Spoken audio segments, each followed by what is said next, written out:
Good afternoon. Thank you for making time to join us on this edition of Citizen Live at 1. I am Ann Kiguta. Deepak Kamani, his brother Rashmi Kamani and their father Chamna Lal Kamani were this morning arraigned before the Nairobi Chief Magistrate Hannah Ndongo, charged with counts of conspiracy to commit an economic crime and fraudulent acquisition of public property. The trio have been accused of fraudulently obtaining 41 million euros or 4.2 billion Kenyan shillings for the supply of modernized police equipment and accessories for a project codenamed E-Cops. Now, the father and sons are represented in court by lawyers Ahmed Nasir Abdullahi and Paul Nyamodi. The prosecution team in the case is being led by the Director of Public Prosecution, Keriako Tobiko.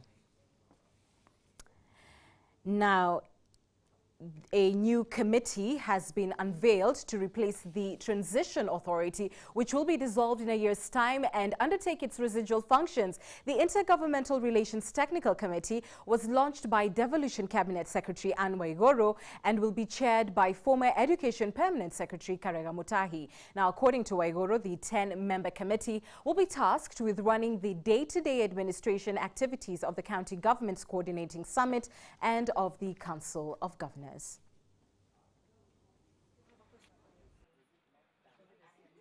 It will be responsible for the day-to-day administration of the summit and of the council, and in particular, facilitate the activities of the summit and of the council of governors, and to implement the decisions of the summit and of the council of governors. To some sad news now. 2 people, including a high school teacher, died after a vehicle they had hired to ferry students to a sporting event in Mwingi rolled several times along the Thika-Garissa Road. The accident occurred at the Kanyongo Junction after an 11-seater matatu burst a tire, veered off the road and landed in a ditch after rolling several times. The students had initially traveled in a school bus from Ikutha to Kitui town, where police intercepted the vehicle for overloading, but the school authorities hired a matatu for the excess passengers. Onesmus Kanyili, a teacher at the Athi Secondary School, died on the spot, while Joshua Mutua, a student at Ikutha Secondary School, died after the Kitui Referral Hospital was treating him. Now, 5 of the students are admitted at Kitui Hospital, while 1 of them was referred to the Kenyatta National Hospital for specialized treatment. We have not yet established, but we are on the process of establishing whether that school had a school bus and why the students could not travel in the school bus. Our condolences to them. Now, business came to a halt at the Nakuru County Assembly after a section of members supporting the just reinstated Majority Leader Mwaura Njenga stormed out of the morning session following a power blackout. The irate MCAs accused those supporting immediate former Majority Leader Waithuki Njane of sabotaging the Assembly, saying that it was unclear how consecutive blackouts were witnessed for 2 days. Led by Majority Leader Mwaura Njenga, Jane of Gilgil Ward and Gitau Kamau of Visoi Ward, the MCA said that yesterday's session started earlier than stipulated in the standing orders, adding that it was a hatched scheme to sabotage a discussion on the reinstatement of Mwaura.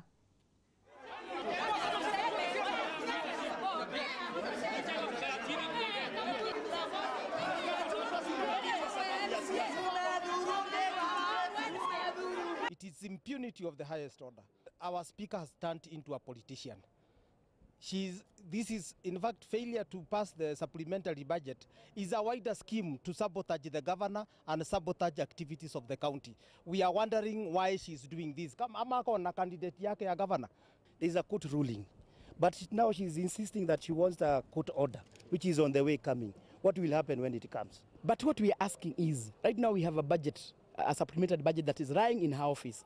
There's nothing that is going on in Mashinani. We are really suffering. We promise, like myself, I'm the chairperson of sports and culture. The youth want their money. That money, they cannot get it because the supplementary budget is still here. There is no way forward. We are not even being briefed of what is happening. So we have a problem. In fact, we are supposed to sit down here, talk about the budget, among other issues, so that we can be able to implement our budget before June. Lack of academic certificates and the failure to fully declare assets dominated the first day of vetting for more than 120 senior police officers in Nakuru today. At least 2 senior police officers of the ranks of Senior Superintendent of Police admitted that they had only a certificate of primary education, that is CPE. However, they maintained that despite their education level, they had managed to contain the escalating crime in Ongata Rongai. Make the money instructing to somebody. No, you attended high school. Yeah, up to the 4th level. I didn't finish the 4th. I went up to the first term. First term of Form 4. Does your spouse have bank accounts? No, she had, but I think it's now around 5 years or 10 years. She has no account after she was retrained.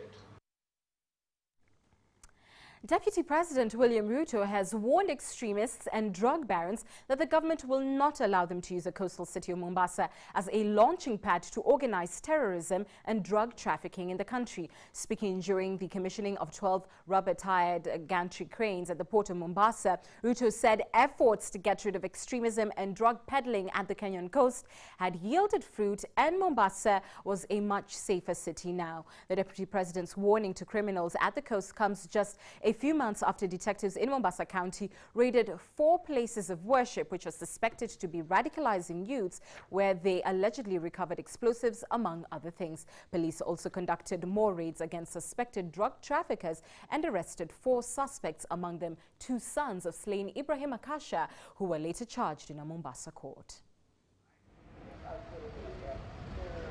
Tuweze kufanya kazi kwa pamoja. Wonderful in your works. Distinguished guests, ladies. I am proud and happy to be part of this effort to commission these ultra-modern rubber tire gantries that will help in the modernization of equipment of this port. Is yet again another step in the right direction.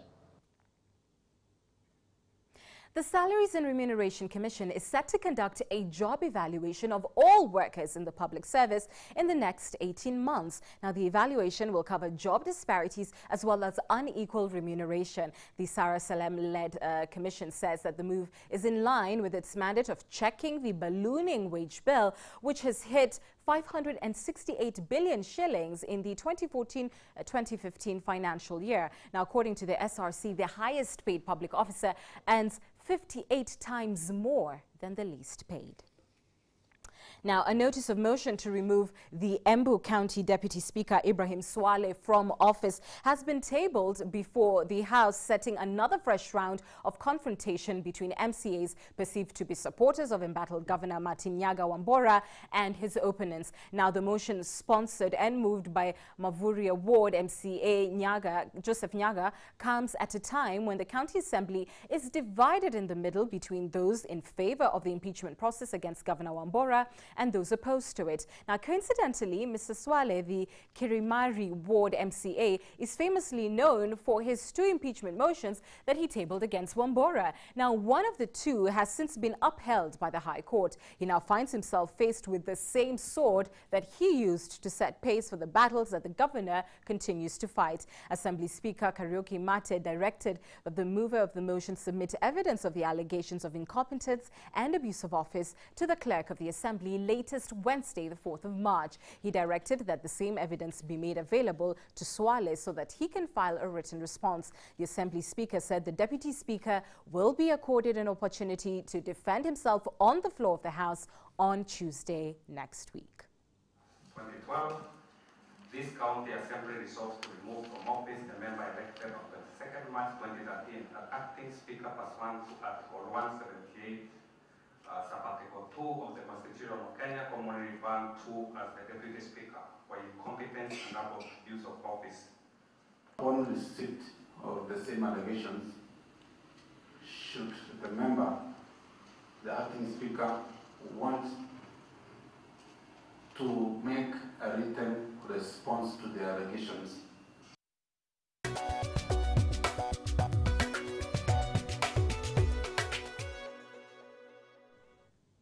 Time for the business news. Now, Kenya's economy is projected to grow by 6% this year. That's up from 5.4% in 2014. The World Bank has made this projection, saying the country's economic growth this year will be spurred by ongoing expenditure on major public infrastructure projects, such as the Standard Gauge Railway, coupled with the lower global oil prices. Now, in its latest Kenya Economic Update report, the bank has, however, cited insecurity and unpredictable oil prices as threats to the projected economic growth rate. Electricity generation capacity has considerably lowered the cost of electricity to domestic and industrial consumers.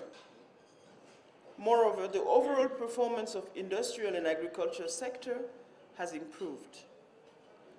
These gains are supported by a strong macroeconomic foundation, which has ensured macroeconomic stability and improved environment for private sector growth. Have a positive impact on Kenya's economy, which is already strong and broad-based.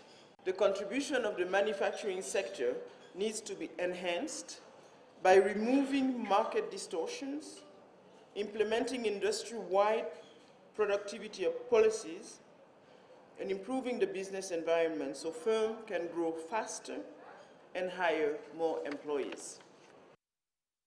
Now, Ethiopia will complete expansion work of the capital's Bole International Airport in 2018 to triple the number of passengers it handles from 7 million a year now. Now, a site for a new hub is also set to be picked to handle 70 million passengers in the future. A senior Ethiopian official has said Bole International Airport is home to Ethiopian Airlines, the state-owned national carrier that is ranked the largest airline by revenue in Africa. Construction work at Ethiopia's Bole International Airport is underway as the East African country works to expand the facility meant to serve over 20 million passengers a year when completed in 2018. Less than a decade ago, the airport handled 1 million passengers a year, but that rose to 7 million in 2014. Officials expect it to climb by 18% a year in the next few years. We are expanding this airport terminal in the hope that it will serve us for the next 20-15 years, and it hopefully will serve up to 22 million passengers. Expansion work began in September at the airport, where passengers can face long queues at peak travel and transit times. China Communication Construction Company is carrying out the work at a cost of 27 billion shillings. Ethiopia, with one of the fastest growing economies in Africa, is now looking at sites for a new international airport to serve up to 70 million passengers a year. We cannot sit around and wait. We have to find a new try to have a new airport for Addis Ababa in the vicinity, but not very far from us. This is the situation we are in. I believe it is in the right direction. By comparison, Dubai International Airport handled 70.5 million passengers in 2014, the world's biggest for passenger traffic, ahead of London's Heathrow with 68.1 million passengers. Hailu added that the site will be picked within 6 months, although construction might take 8 years after that, as designs, financing and related issues were finalized. An official said the cost of such an airport could be between 228 billion and 274 billion shillings. Let's turn our attention to the currency market now, where the Kenyan shilling is strengthening further against the US dollar. This is the Central Bank of Kenya mops up 6 billion shillings in excess liquidity from the money market, partly to lend support to the shilling. Now, according to the central bank, commercial banks have posted the shilling at 91 shillings and 10 cents buying and 91 shillings and 23 cents selling to the US dollar. The local currency has also appreciated against the euro and the sterling pound. Now, versus the euro, the Kenyan shilling is exchanging at an indicative rate of 100 shillings and 54 cents buying, 100 shillings and 70 cents selling, while trading at 138 shillings and 83 cents buying and 139 shillings and 9 cents selling. That's against the sterling pound. Now, coming closer home, the shilling has lost ground marginally to its regional counterparts. It is exchanging at 7 shillings and 50 cents buying, 7 shillings and 60 cents selling. That's to the Rwandese franc. And against the Tanzanian shilling, the currency is trading at 20 shillings and 11 cents buying and 20 shillings and 25 cents selling. While to the Ugandan shilling, the home unit is exchanging hands at 32 shillings and 22 cents buying and 32 shillings and 38 cents selling.